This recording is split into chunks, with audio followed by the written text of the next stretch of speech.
So a couple of weeks ago, I made a video where I was reacting to the trailer for How to Ruin Christmas, The Funeral. Clearly, I was that excited for the sequel because listen here, I love the first one so much. Hello, how are you doing? I am Lungile. Thank you so much for clicking on my video.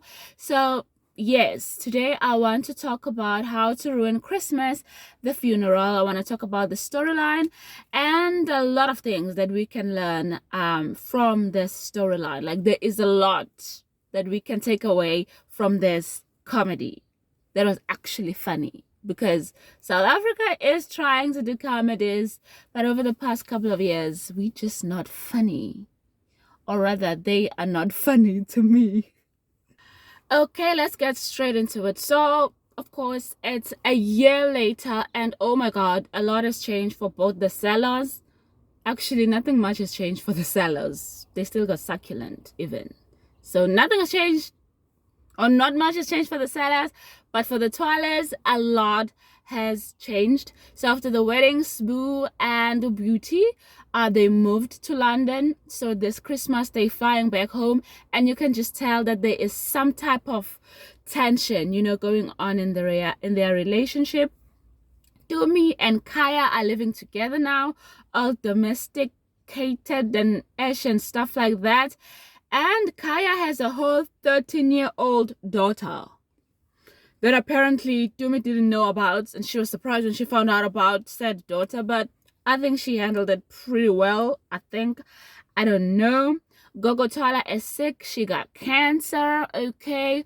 Lydia and Temba have a son now. His name is Shagar. They're just maneuvering their way, their life post Temba's cheating.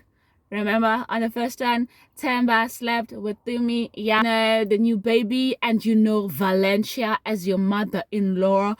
It's a difficult life, okay? On Valencia's side, she is still a bully to everybody around her husband included, and her husband is now broke. His accounts have been frozen for one reason and another. Oh my goodness, how is Valencia going to handle it? Because this woman loves being rich. She loves the fact that she is rich. My rooster. She loves the fact that she's rich. She loves rubbing it into everybody's faces that she is richer than them. Beauty's father pops in. The man is still annoying. Why is he? What's up? What do you want? So when the series starts, Beauty and Sbu are flying back home from London. Very reminiscent of the first one, where I think Tumi was flying home from somewhere their wedding. Never mind. And you can tell there's a lot of tension from them. They get home. There's a big party planned by the Twalers. For some reason, Beauty seems to think that the party is planned for her, and Temba and Lydia seem to think that this party is planned to introduce their son to everybody, the sellers and the rest of the family, friends and stuff like that. But anyways, it's a party at the Twala house. That's what's going on, and Mr. Twala is doing his damnedest to make sure that everybody cuts cost. How are you gonna make sure that everybody cut costs when you haven't told your wife to cut costs? It don't matter who's cutting costs. If your wife doesn't know that she needs to cut costs, forget about it, okay? So anyways, during the party, Gogo Twala, who has cancer and just wants to be left alone to die, hollers at Tumi and is like, "Go take me out. These people are keeping me in." Tumi takes out Gogo Twala. On their outing, Gogo Twala gives Tumi a letter like, "Give this to my family once I kick the bucket." And yeah, after a fun day at Gold Reef City, on their way home, Gogo Twala kicks said bucket and she dies. When they get home, Gogo Twala is dead. Okay, at least Tumi gave her a good day before she died. And of course, everybody's blaming Tumi for Gogo Twala's death. Like, if she didn't get involved, she could have been alive for like another week or two or something like that, But because you were here, Tumi, Mama's dead. So anyways, they are ostracizing Tumi now because this is a fault that a woman who was dying anyways just died sooner. I sound so heartless, but it's a comedy show, okay? They're not taking it seriously as well that their mother is dead. They're not taking it seriously. I promise you, I swear, they're not taking it seriously. Like, it's a death, but it's kind of like, it doesn't hurt. Did anybody even cry? Like, real tears? I don't know, all right? So now, with his mother's death, Mr. Twala needs to plan her funeral, and he's in a bit of a fix. He wants it to be a small funeral, but hey, the family hollers, and the funeral had to be in Durban. So the whole Twala family hightails it to Durban, where Gog Twala is going to be buried at the family homestead. And that's where we are introduced to my fave, Umamncane. Oh my God, she's a ball buster.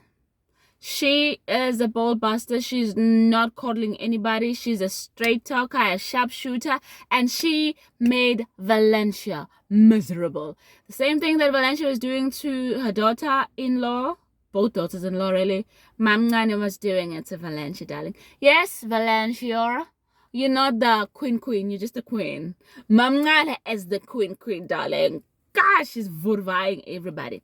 So anyways, the Twalas go to Durban for the funeral. The Sellers also go to Durban to help their in-laws for this funeral, especially because you know what, it's going to be a big funeral because the matriarch died.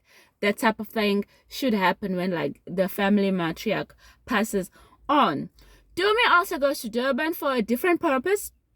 Duma goes to Durban because now she has decided to fulfill Gog Twala's wishes regarding this letter. To give this letter to whomever the Twala family was supposed to give it to, and they didn't want to talk to her.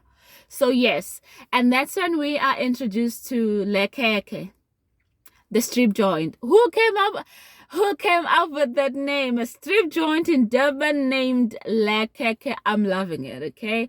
So at Lekeke, the owner is Mr. Mkhize, Gog Twala's boo, Gog Twala's man. Yes. She was a kinky one. She was old, but she was kinky. So yes, Mr. Mkhize reads the letter and finds out that Gog Twala wanted to be cremated, and it's Mr. Mkhize's duty to make sure that her final wish is carried through. That they don't give her a big extravagant funeral. They cremate her. But now the Twalas are set on giving her a big funeral. So it's just a back and forth with Mr. Mkhize trying to make the Twalas understand your mother doesn't want a big funeral, and there's a lot going on within the Twala family themselves, a lot of dynamics, you know, within their relationships. Mr. Twala and his brother, there's something going on between their relationship. Valencia and Mamncane, the Sellos themselves got their own drama going on. Oh, did I mention Beauty's father shows up in Durban? Dude, what? Nobody likes you. Okay, I think the fans, the viewers don't like you, but yeah. The man shows up in Durban because he lied to Beauty and told Beauty that he's dying, so he needs some kidney operation to remove. Back to the storyline. Mr. Mkhize ends up stealing Gog Twala's body, taking it to the crematorium because the Twalas were not listening to him. And at the end, Gog Twala got cremated. Yeah, that's the main storyline. That's what the show is about. But as you have heard, I have mentioned many names. There are a lot of characters here, and every character has a subplot, has their own storyline. Now, as I delve into their storylines, I'll also be talking about what we perhaps can learn from these storylines, because they are very relatable to real life. And you know, when you watch a show and people go through shit, just learn from that, even though it's fictional, so that you don't go through it in your own life, or you learn how to better maneuver when it pops up in your own life. So we're going to start with Beauty and Sbu. Like I mentioned, there's clearly some tension in their 1-year-old marriage. And then we quickly find out that they experienced a miscarriage and they are handling it hard. Okay, like Beauty is some announcer of death. Everything to her, we all gonna die anyways. I mean, I guess that's how she is handling the hurt she went through, losing a child, even if it's an unborn child. I can't imagine what women go through when such happens. But I mean, there's no right way to grieve, and that is just how Beauty was handling it. But now the challenge is that she and Sbu, or else she was not communicating with Sbu. She was sort of pushing him away in a way. She was just really, really difficult to everybody, really. So that is what their storyline is about. But of course, at the end of the show, they had a come to Jesus moment. They sat down and they spoke about, how they felt about the miscarriage and and all that jazz.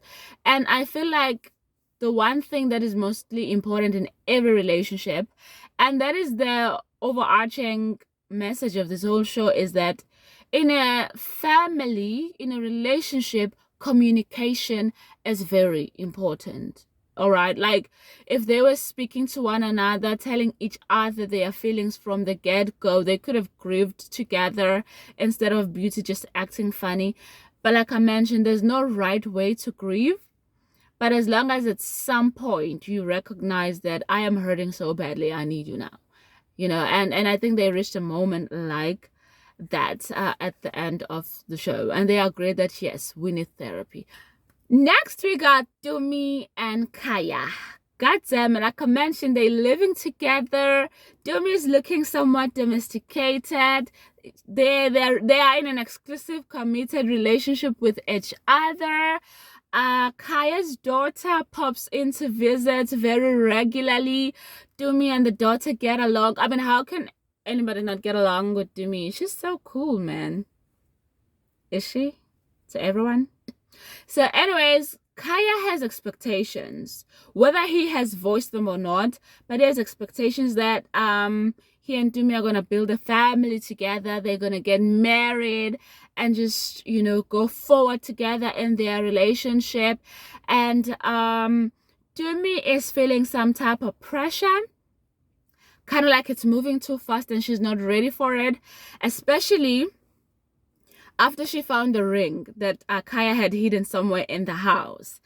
Oh, and then Dumi just started acting funny. Whenever she says like it's an opportunity for Kaya to propose, she's roping somebody in. She's interrupting that opportunity. She's like trying to run interference to make sure that Kaya does not get any opportunity to propose to her, and eventually does.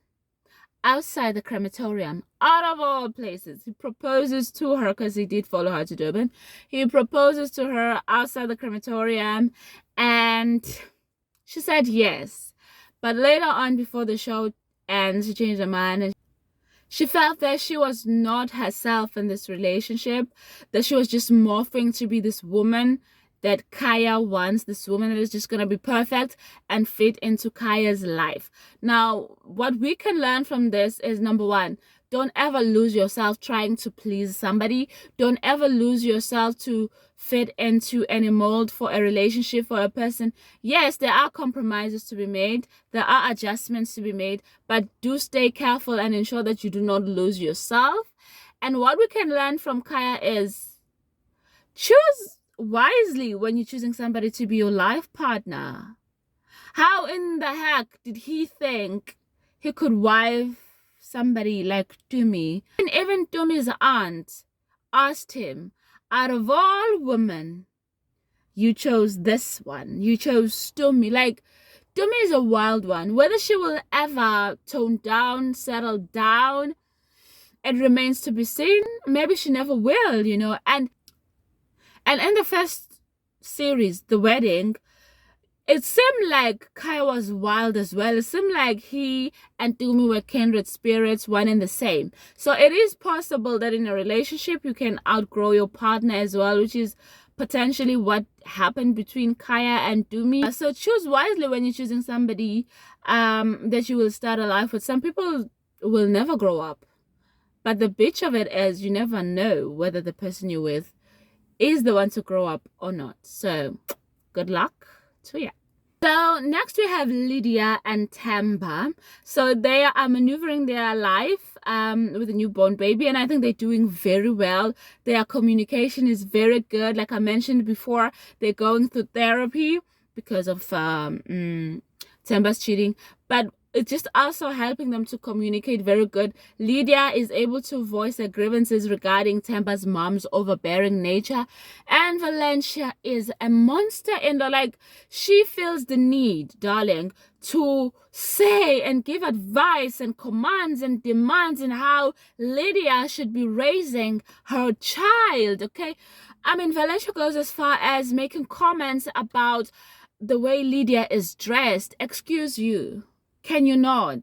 Valencia, can you stop? Like, I mean, but what I liked about this Themba Lydia Valencia storyline is the fact that Lydia was able to stand up for herself and tell Valencia, you don't have to do this, you don't have to do this, I can handle it, you know.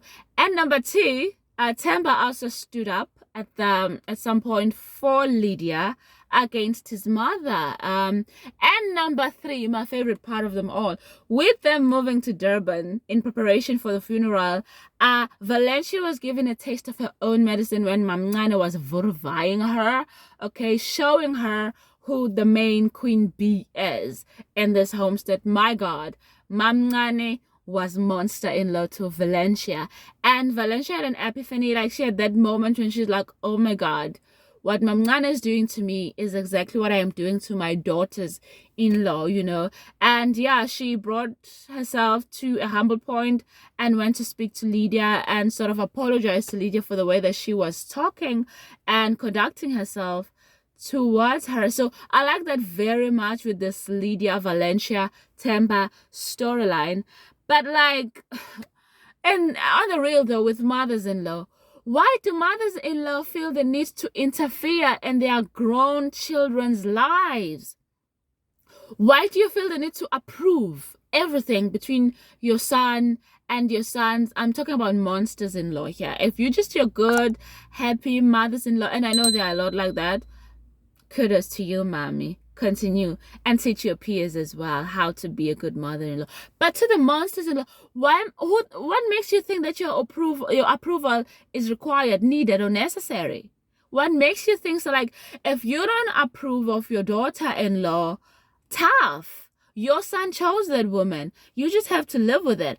If, like, there's no abuse in their relationship, what you think of their relationship with your daughter-in-law does not matter. Sit down, shut up, mind your own business. Thank you. Next. So that is all I have for today's video. Thank you so much for watching. Please make sure that you press the subscribe button and give this video a thumbs up, and go watch this show on Netflix at How to Ruin Christmas, The Funeral. Let's support South African productions, okay? Grow the industry. Thank you so much. Bye bye.